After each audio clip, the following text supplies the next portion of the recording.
February is here and we've got some great videos to inspire your creativity and keep you warm this month.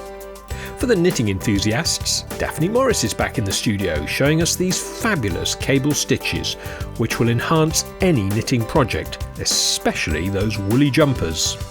And if you like woolen things, then these simple crochet mittens or wrist warmers from Jane Chaya could be just the thing to keep out the last of the winter cold.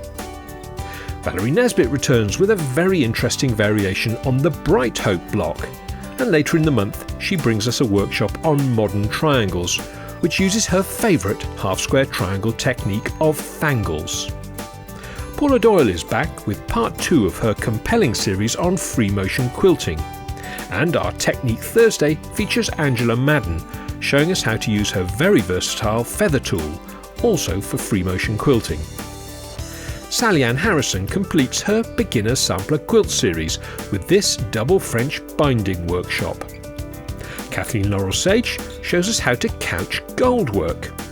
And Anne Baxter provides expertise and inspiration with her String Stars scrap patchwork class, which will definitely have you delving into your scrap basket. New videos are released on Justhands-on.tv every Friday. Become a paid subscriber to enjoy unlimited access to all our online classes by Britain's finest tutors to help you with your projects from as little as £5 a month.